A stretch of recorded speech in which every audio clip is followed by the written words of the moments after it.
From the library of the New York Stock Exchange at the corner of Wall and Broad Streets in New York City, you're inside the Ice House, our podcast from Intercontinental Exchange on markets, leadership, and vision in global business. The dream drivers that have made the NYSE an indispensable institution of global growth for over 225 years.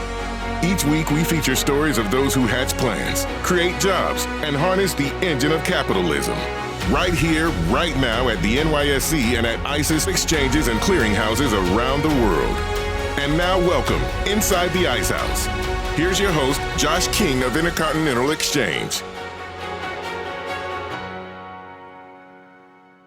60 years ago, in 1962, just up the street from here at the United Nations, our ambassador to the UN, Adlai Stevenson, addressed the Security Council on the buildup of Soviet missiles in Cuba and American resolve not to let that stand. Let's take a listen.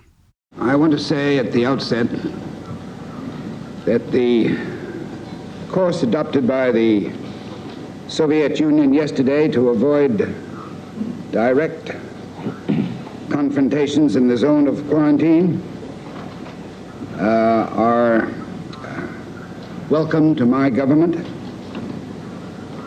We also welcome the assurance by Chairman Khrushchev in his letter to Earl Russell that the Soviet Union will take no reckless decisions with regard to this crisis. Ambassador Stevenson had served as governor of Illinois and had been a three-time presidential candidate before that.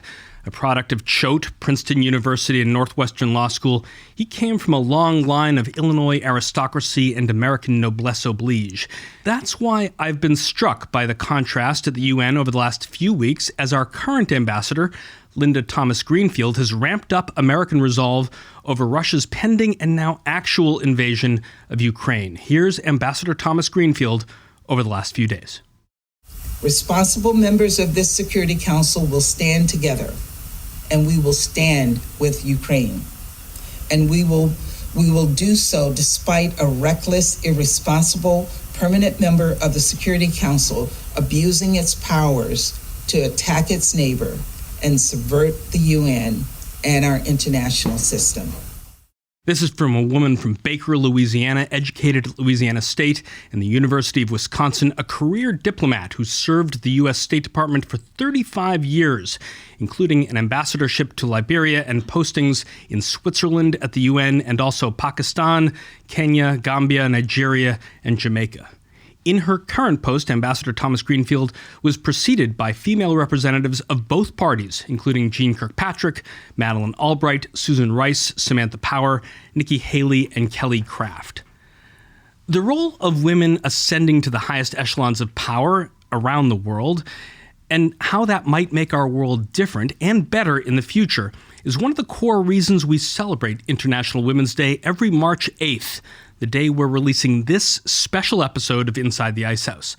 A recent study from Deloitte stated, and I'm going to quote it, "For every woman added to the C-suite in an organization, 3 women rise to senior leadership roles."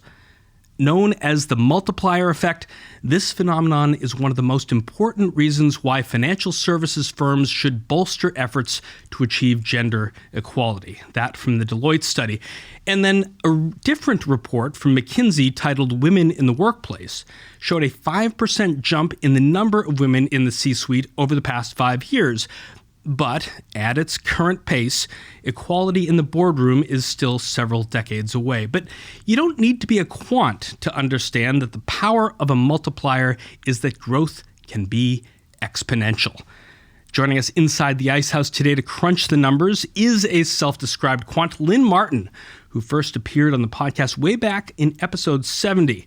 In January, Lynn completed a multiplier of her own by succeeding Stacey Cunningham as the 68th New York Stock Exchange president and being named chair of ICE Data Services. Our conversation with Lynn Martin on her new job, the role of ESG in the markets, and her vision for International Women's Day 2022 is coming up right after this.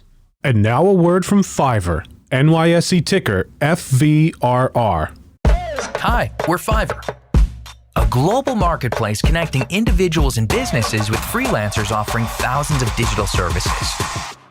Graphic design, web development, video editing, e-commerce marketing. You name it, there's a professional freelancer ready to make it happen. Filter your search by the service needed, budget, timeline, and boom! Fiverr provides a list of talented freelancers to meet your specific needs. Always know what you'll pay up front. No hourly rates, just project-based pricing. And because payment isn't released until you approve the work, you can rest assured that you'll be satisfied with the quality and get exactly what you want. Our support team is always available to answer questions or offer assistance when you need it.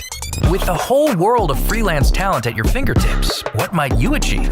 Join today and find out. Fiverr. It starts here. Our guest today, Lynn Martin, is president of NYSE Group and chair of Fixed Income and Data Services at ICE. Previously, Lynn served as president of Fixed Income and Data Services at Intercontinental Exchange and earlier served as president of ICE Data Services, COO of ICE Clear US, and in a number of leadership roles, including CEO of NYS Life US and CEO of New York Portfolio Clearing. Welcome, Lynn, inside the ICE House. Thanks for having me, Josh. As we are recording this episode, a big day on the floor of the New York Stock Exchange as you and our chair, Sharon Bowen, welcomed New York City's new mayor, Eric Adams, to ring our opening bell. And here's what he said on the floor, and I'm going to quote him. Ringing this iconic opening bell at the NYSE is not only how New York's economy opens up every morning, but how the worldwide economy opens for business every day. What was his message to you when he came here, Lynn, and what was your message to him? You know, I couldn't have said it better myself than what Mayor Adams articulated the role of our bell every day. It was a great talk with Mayor Adams. When I explained to him that I was the 68th president of NYSE, he said, I bet it looked a lot different with number 66 and below that, knowing that Stacey was the first female president of NYSE.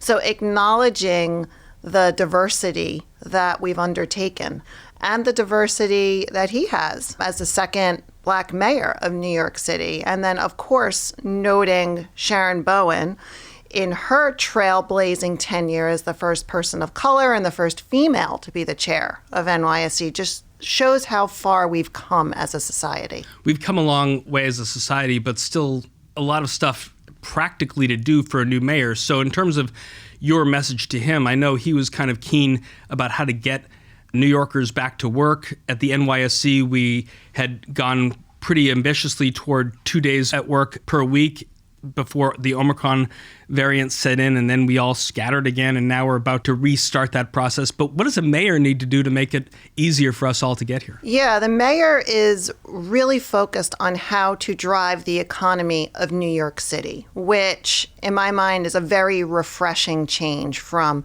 some of the past folks who have had that post. He really understands that for a city to thrive, you need people in the city, both tourist dollars as well as people at their offices, buying salads from the local lunch guy, buying coffee from the street vendor, getting their shoe shine, picking up their dry cleaning. It all feeds into the economic health of New York City. So his message was initially, okay, well, how do we get people back to New York City? And asked my opinion on that. A lot of his current focuses, particularly around crime and improving the safety of New York City, are really areas that he's continuing to focus on. And that's going to be a key driver to get more folks from all different types of constituents into the city.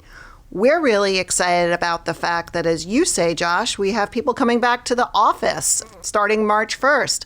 And the reason why we're excited about that is because the in-person collaboration really helps build the culture of a company. It helps us mentor the younger, more junior team members to be the next leaders of tomorrow, but it also helps foster idea generation, innovation, entrepreneurship. Some of that gets lost when you are all disconnected, albeit connected through the electronic mechanisms. We mentioned earlier how you had previously served as president of ICE Fixed Income and Data Services before becoming president of the NYSE on January 1st.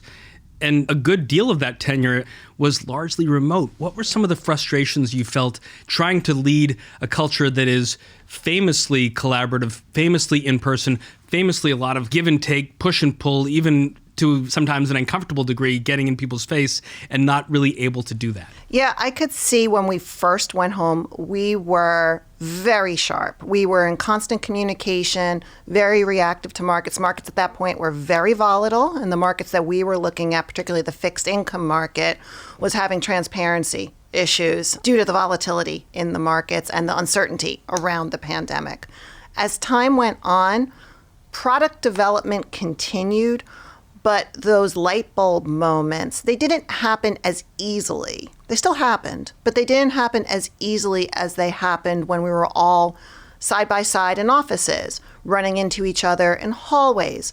The problem solving wasn't done as quickly, and the new idea generation, bringing new products to market, wasn't happening at the same pace as it was prior to us going home. You mentioned Sharon Bowen earlier in our conversation. One of the things the mayor did here today, surrounded by those who've been unrepresented communities in the business world, was to declare today Sharon Y. Bowen Day after our own chair, the first woman, the first person of color to hold that post. What does that mean to you?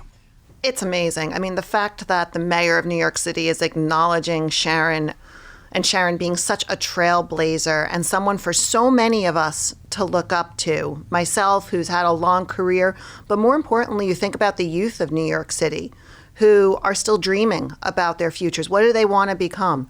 So to look at someone like Sharon, what you can achieve, what she has achieved throughout her career, I think it's magical. It's amazing. It's so inspirational to so many people who have established careers, but also the youth of America.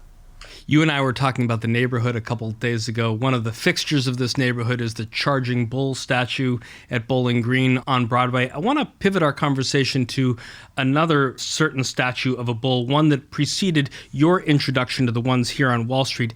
Let's listen to Smithtown, Long Island Supervisor Edward Wertheim.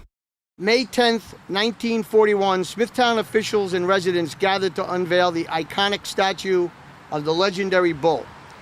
Originally cast in the year 1928 in France by Long Island sculptor Charles Carey Rumsey, the bull was brought to the United States, where it first stood for some years in front of the Brooklyn Museum.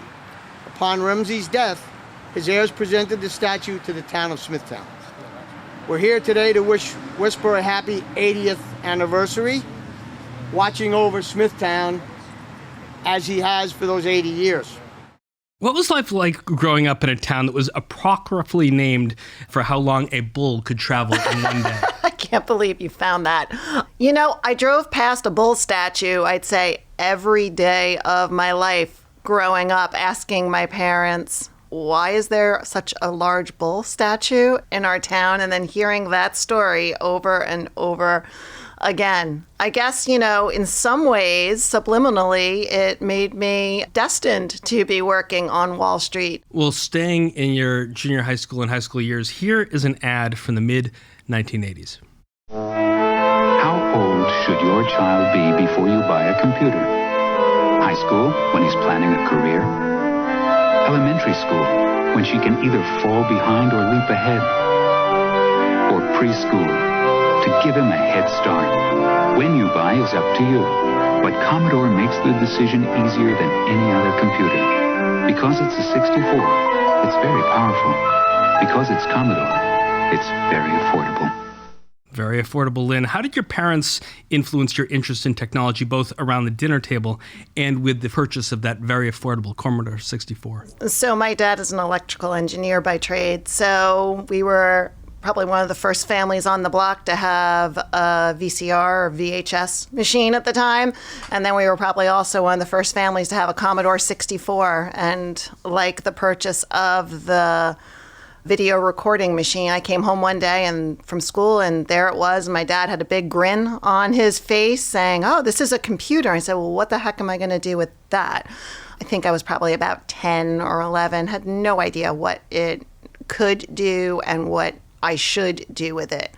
But he frequently came home with floppy disks, through those, again, dating myself, and to those listeners who remember those, full of games. So that started my love of computers because I would love playing with the games, but then I also started designing cards and designing stationery and printing out different types of graphics and so on and so forth, the things that you might expect a girl to do.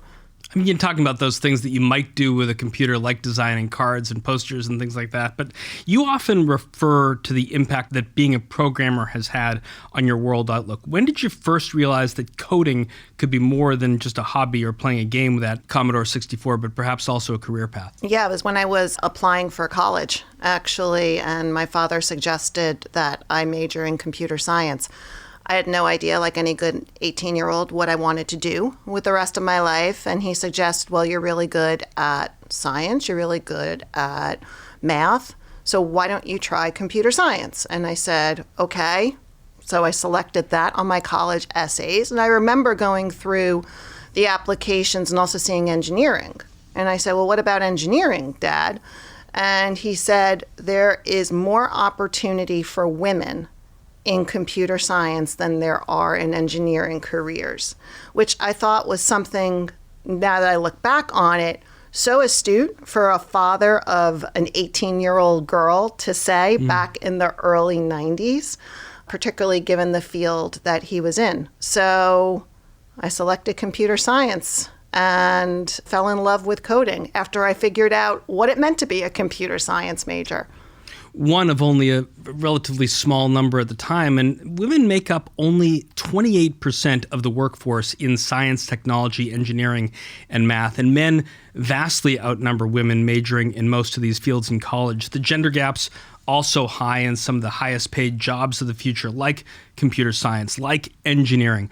Why do you think that these discrepancies still exist despite what your dad did and many of the efforts to close them, and what can we do to bridge that gap? Yeah, I think as a mom of two boys at the moment, I see how there is more curriculum now being focused towards girls and engendering girls' interest in computers. There are specific female-focused coding classes for young children, as well as male-focused coding classes for young children as well. Something that really blends a natural interest alongside the skill set, I think, is one of the keys towards getting more females, maybe not today, but in future generations, interested in the field. And realizing that this is an absolutely available and typical career path for a girl to take. As a mom, you mentioned your two boys earlier, Lynn. Working women also report perhaps more on-the-job burnout than working men do, and this gap has only widened over the past 2 years. Is this something that concerns you, and how can companies address the gap? It does concern me. I will tell you that when we all first went home in 2020, the demands of being a mom and demands of being a professional were never more intense. You had the concerns from the public health perspective that not only yourself, but your children were going to get sick. You had demands from remote schooling because children were not able to go into school. And then you also had your demands from your job to balance without a large support system, which many of us have become accustomed to. Nannies, daycare, whatever the case may be. It's an area that doesn't surprise me what some of the studies have come out with, the results for those 2 years, but it concerns me. And it is something that, in my mind, we need to make a concerted effort, those of us who are female and in leadership positions, to get women back to the workforce. Those who had experienced burnout, those who had had different considerations during that period of time. In your own STEM journey, Lynn, you attended Manhattan College, which is a highly ranked school, but had only allowed women to enroll 2 decades earlier. What made you decide that that was the school for you, and what was the experience like? The reason I chose Manhattan College was because it was where my uncle went to school and spoke very highly of his experience there. He graduated from Manhattan College in the mid-'60s, and my mom always talked about it as a very good school to attend, particularly because of their engineering program. My mom was a former guidance counselor, so she was giving a lot of good advice to someone who was looking to apply to colleges, particularly given what I was good at and my area of interest of studying. Manhattan was a great school. I had a terrific 4 years, and the lessons that I learned there from the professors were real life lessons. It wasn't a school that taught for just the sake of teaching. It was a school that when you left, you were prepared for the real world. You were prepared to get a job in the real world. Talking about getting a job in the real world, Lynn, your first job out of college was at IBM, 1998. The tech giant then, which was under Lou Gerstner, was in the midst of a turnaround built off of the dot-com boom. What he wrote in his CEO letter that year, I think still rings true, and I'm going to quote him. Someone is always inventing some software code or device that is a little faster or cheaper. More and more, the winning edge comes from how you help customers use technology to steal a march on their competitors, to implement entirely new business models. How did your experience at IBM shape your understanding of how to serve customers? Yeah, when I joined IBM, I joined their global services practice, which was an area that Lou Gerstner and under Sam Palmisano, who was then going to become CEO of IBM at a later date, was focused on building out. That was a service function. I joined their financial services practice, and it was basically to provide consulting services to financial institutions. So what I learned there was really how to listen to the customer. The customer is always right, and you can never over-communicate. Those are two very important lessons that I keep in the back of my mind regularly. Customer's always right doesn't necessarily mean what it says on the tin, as they like to say. It means listen to your customer. They're telling you something. They're telling you a concern. Mm-hmm. They're telling you a way to innovate. They're telling you a problem that they want to solve. You can learn a lot by listening to your customers, and that can very much influence your own product strategy and your own path for innovation. In terms of you can never over-communicate. That's the golden rule that I listen to and I try to employ with my management teams, especially during challenging times. Yeah. I'm talking about your own path of innovation, the way you chart your course through your career. At IBM, Lynn, you earned a Master's of Statistics from Columbia and became a little bit more interested in finance than you had prior. What was behind the shift of interest? Yeah, at my last year at Manhattan, I had picked up a finance minor at Manhattan College. I picked up a finance minor, and I really became interested in the intersection of mathematical models and financial markets. It was more of an itch that I couldn't quite scratch in undergrad. And once I joined IBM, I really determined that that was an area that I wanted to learn more about. What was driving markets? It just became something incredibly fascinating to me. And then when I learned that there were mathematical models that were really driving the way people priced assets in the market, it led me to want to get some more education about that. And that led me to Columbia. And then a next stop in your career, Lynn, 2001, you joined the London International Financial Futures and Options Exchange, otherwise known as LIFE. At the time, the financial markets were undergoing this tremendous change with the development of new technology. How has the industry changed since then in that space? Something that I always like to say is that technology is the great equalizer for markets. When I first joined LIFE, we had just gone through a floor-to-screen migration, meaning we were forced to close our pits because we had lost the Bund contract to another exchange, and we were trying to hold on to the short end of the European yield curve, which was the Euribor contracts. In order to do that, we had to develop a matching engine, which was going to take orders from multiple places, not just folks on the floor, and match buyers with sellers. When I joined the exchange, we were starting the process of distributing that globally, particularly to US-based clients. And it was really the beginning of the electronic trading revolution in some respects, because you were talking to traders not about products, you were talking to traders and their tech folks about how to connect to an exchange, what an API was, how to code to that API. And since then, that has only evolved to the markets that we have today. In your first appearance on our podcast, we talked about your work as head of ICE's fixed income and data business. Data, obviously an important factor in the company's growth over the years. That business specifically accounted for more than 20% of ICE's total revenues in 2021. How did you use data to your advantage? I always like to say data is an incredible input and an incredible output. If you think about the ecosystem that develops around financial markets, data is the most important output of fully transparent liquid markets, but then it's a really important input to finding fair value. Data is not that different when you think about a human. If you are communicating with folks in the way you want to communicate with them, that's a piece of data. But what's going into that communication is what you're observing in the outside world. So I see a lot of parallels between personal life as well as professional life with the use of data. I mean, speaking of using data in new ways, in 2020, you and I spoke on this show with Risk's Chris Hartshorn, a company that ICE actually recently acquired late last year, on how climate risks factored into fixed income investing. How is ESG being used not only in equity markets, but also among fixed income investors? Yeah, I would say ESG is an emerging risk in markets. Folks are trying to figure out how to take environmental risks, social risks, and governance risks and apply them to financial markets.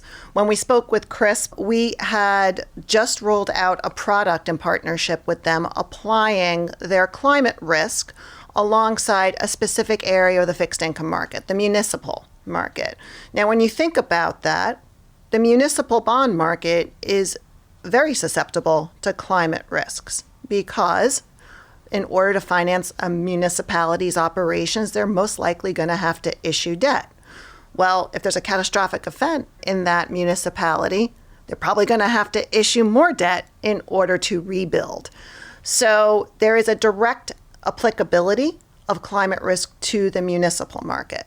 There's also one to the housing markets, though, too. And that's an area that now that we own Risk and their sister company, Level 11, we're in the process of working on rolling out something related to the mortgage markets and climate's effect on the mortgage markets. But you need to really think through where there are those risks in order to tie them to understandable, easily consumable forms of market data that the market knows already to use to manage its risk. In several of the interviews that you've done 2 months into your tenure as president of the NYSE, you've mentioned that ESG is something that you're going to continue to pay really close attention to in your new role. How do ESG and ESG data factor into your role, you think, as NYSE's president? ESG is an important area for the issuer community as well. In my previous tenure, we had developed an ESG database, for lack of a better description, which we call our ESG reference data product.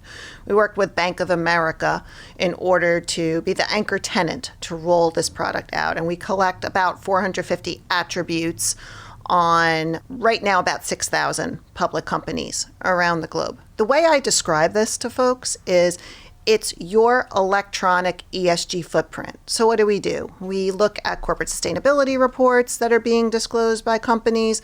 We look at companies' websites. We look at their filings where they disclose their own ESG risks, and we turn it into something that's electronically digestible. That's really useful from an issuer perspective because as they are increasingly measured on these risks by a variety of data providers, a lot of times they want to know where this information is coming from. So what would a traditional data vendor pull from their website to look at when they're developing an opinion around environmental, social, and governance aspects? It's why we've been able to roll this product out so seamlessly and with much positive feedback to our own NYSE listed community, because we're able to show them, the issuer, what their electronic ESG footprint is, as well as what their peer groups is. After the break, Lynn Martin and I discuss her vision for the future of the New York Stock Exchange. That's coming up right after this. And now a word from On Holding, NYSE ticker ONON. Pause is essential. It's part of the process. Training doesn't end when my body stops moving. Recovery looks different for every athlete. We have different needs, different goals, different abilities. One thing we share, our bodies need time to heal. The moment I stop training for the day, what people maybe don't realize is that the training is still going on. In a way, the training never ends. The journey just starts again. Pause is sanctuary. Familiar spaces and comforting routines. It clears your mind and rebuilds your body. Let the healing begin. Time to reset. There's power in pause. Welcome back. Before the break, Lynn Martin, president of the New York Stock Exchange, and I were discussing her career, ESG, improving opportunity, and her plans for her tenure here at 11 Wall Street. We left our conversation, Lynn, mentioning some of your platform as the 68th president of the New York Stock Exchange and just the second woman to lead the exchange in its nearly 230-year history. When you think about it, what does that mean to you to come back to this corner of Wall and Broad Street where you spent a significant early portion of your career? Well, it's like a homecoming. I mean, once this building's in your blood, once this entity is in your blood, it never really leaves your blood. As you begin your new term as the NYSE's president, as we mentioned earlier in the show, Sharon Bowen also began her role as the first woman and minority to chair the New York Stock Exchange. How are you looking at the combination between Lynn Martin and Sharon Bowen to bring the NYSE to the next level? Well, given all of Sharon's expertise, particularly in the legal and regulatory area, and all of the work that she has done very thoughtfully in the area of ESG, having her as a strategic advisor on areas that are going to be of the utmost importance to the exchange, to our issuers, to our markets, is a real privilege. And it's an honor to have her as the chair of NYSE. In a somewhat of a mirror to your situation here at the NYSE, as chair of ICE Data Services, you are now partnering and mentoring Amanda Hindlian, the new president of ICE Fixed Income and Data Services, and our guest on the episode back in episode 251. What was your advice to her, and has it been hard to step back from the day-to-day operations in that business that you integrated and scaled? It has not been difficult because I leave behind a very capable management team under Amanda. What I have said to Amanda is what got us the growth rates we had for the last 6.5 years is not what's going to drive our growth for the next 6.5 years. So I'm absolutely thrilled we have someone so capable who is able to look at the business with a fresh set of eyes, particularly given her experience at Goldman, studying areas such as ESG, which is going to be a big area of focus for that business to continue to drive its success forward. While you, Amanda, and Sharon were preparing to take on your new roles, a symbol for women on Wall Street faced being pushed out of her place on Wall Street. Let's take a listen. Wall Street's fearless girl is staying put, at least for a little while. The city's Landmarks Preservation Commission voted today to keep the statue in its place for 3 more years. But the fight isn't over just yet. News 4's Erica Byfield is live in Lower Manhattan with what's next for what's become a popular landmark in the city. Erica? Adam, it really is. You can still see people coming up to her now. Here she is right over here to my right. The permit actually for this statue expired on the 29th of last month, hence all the concern today about this vote. So Fearless Girl, Lynn, sponsored by State Street Global Advisors, that's NYSE ticker symbol STT, was created to encourage companies to have more women on boards. And in 2021, 99% of companies listing on the NYSE had at least one female director. How does changing the makeup of public company governance affect equality and markets overall? It adds diversity. It adds diversity of thought. It's not just diversity of person, it's diversity of perspective that you're adding to the board. Those companies that have such diversity take less risks. They make more educated decisions. They have a more interesting debate. They achieve greater things. It's why when we look at, for example, the Just 100 list, 75% of that list are NYSE companies. The best governed companies are the ones that have diversity in their boardroom, and we couldn't be prouder of our NYSE community. Despite some of the gains at the top, though, there's been several studies highlighting the fact that much of the gender pay gap can be attributed to women being promoted at far lower rates than men, which limits income. How can we make the middle of corporate America more equitable as well? I mean, it's an area that companies, I think, have an increased focus on because they have seen the benefits of diversity at the board level. They're now looking at different layers of their organizations as to how to continue to foster that diversity of thought. And many of us are taking concerted efforts to promote that diversity within the ranks, not just at the most senior levels, but also at the next generation of leaders of the company. It's very important that we train, we mentor, we give diverse candidates a path towards success to give them a chance to succeed. So we are now entering the third year of the pandemic. It seems like yesterday that we at the NYSE made the historic decision to temporarily close the trading floor at the onset of the pandemic. What do you think the future of the NYSE trading floor is going to be like? So I like to say that the most technology-forward companies couple technology alongside human judgment. The business that I previously ran, our fixed income and data services business, the core of that is to provide fair market valuations on 2.8 million fixed income securities globally, real time throughout the course of a day. We do that with a heck of a lot of models, a lot of great technology, but we also do it with 200 humans. And what that meant during volatile times, particularly as you just mentioned, Josh, 2 years ago, during the start of the pandemic, is we saw better product as a result of the lack of volatility attributed to human judgment overlaying the mathematical models. I view the NYSE floor the exact same way. During volatile periods of time, the floor community smooths out the volatility for NYSE listed stocks. In fact, January 24th, one of the most volatile days in history, we saw 2 times less volatility at the open and the close for NYSE listed stocks, directly attributable to our floor community. You and I were talking about the importance of communications earlier. The importance of connecting with customers was one of the most important lessons that you learned during the entirety of your career, Lynn. Prior to the pandemic, I think you told us in one of the prior episodes that you would be on planes 30 out of 52 weeks during the year to visit and talk to customers around the world. We can do the same thing by Zoom and WebEx. Why is actually FaceTime so important? And what's your outreach been so far to some CEOs to get them back here to see them? Yeah, and we've been really excited over the last couple of weeks now that Omicron seems to be subsiding, that we've had more and more companies come in, use our facilities.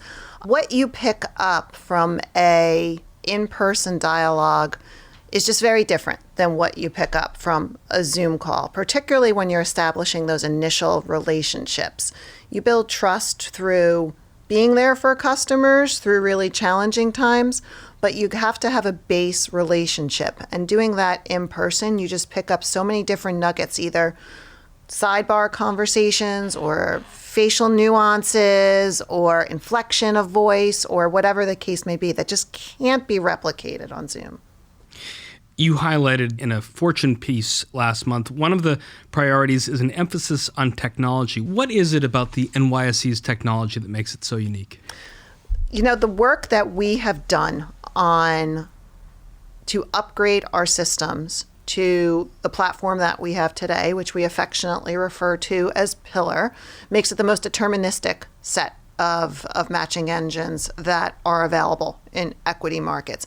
Had we not done the upgrades that we've done, that Stacy led during her tenure here, we would not have been able to process the message loads that we've seen even in the few weeks since I've taken the reins. If I look back on January 24th again, 500 billion messages went through our systems on that day. The median response time on the equity markets was 30 microseconds. It was all systems operating business as usual, but we made a tremendous amount of technology enhancements over the previous years in order to get there. And how are we going to leverage it for years to come? We're going to continue to roll out that technology and enhance that technology, either with more complex order types or different functionality. We're going to be rolling that platform out to our options markets in the coming months because it's right now just on our equities markets. But the code base that we've developed is something that's very scalable, very easily tuned, and very easily modified to adjust to the realities of the future markets. Wrapping up our conversation, Lynn, the conversation began with our thought of what Mayor Adams did today at the exchange. You know, we wanted him to come to ring the bell to close out Black History Month, and he was more than happy to do so. But he came not alone. He came with his deputy mayors, and he also came with young men and women of different financial circumstances, but who were feeling underserved by the financial services community, feeling perhaps like they didn't quite have the level of opportunity that they should. As we sort of come full circle in this conversation, your thoughts as you talk not only to Mayor Adams, but those young people and what the New York Stock Exchange can offer for them in the future. You know, I think NYSE stands really as the beacon for democratized access to capital. I don't know how else you can put it. Our markets are available to the broadest amount of investors globally. It's something we're very passionate about, continuing to promote our leadership position in that regard. And we have the best community of entrepreneurs, thought leaders, and CEOs who worry about continuing our markets, continuing to move their businesses forward for the next couple of 100 years. Moving their businesses forward for the next couple of 100 years. Lynn, I hope you and I are here for at least the next 10 of them to watch as that happens. So do I. Thanks so much for joining us inside the Ice House. Thanks, Josh. And that's our conversation for this week. Our guest was Lynn Martin, president of the New York Stock Exchange and chair of ICE Data Services. If you liked what you heard, please rate us on iTunes so other folks know where to find us. And if you've got a comment or a question you'd like one of our experts to tackle on a future show, email us at icehouse@ice.com or tweet at us at IceHousePodcast. Our show is produced by Pete Ash with production assistance from Stefan Capriel, Ken Abel, Kearney Ferguson, and Ian Wolfe. I'm Josh King, your host, signing off from the Library of the New York Stock Exchange. Thanks for listening. Talk to you next week. Information contained in this podcast was obtained in part from publicly available sources and not independently verified. Neither ICE nor its affiliates make any representations or warranties, express or implied, as to the accuracy or completeness of the information and do not sponsor, approve, or endorse any of the content herein, all of which is presented solely for informational and educational purposes. Nothing herein constitutes an offer to sell, a solicitation of an offer to buy any security, or a recommendation of any security or trading practice. Some portions of the preceding conversation may have been edited for the purpose of length or clarity.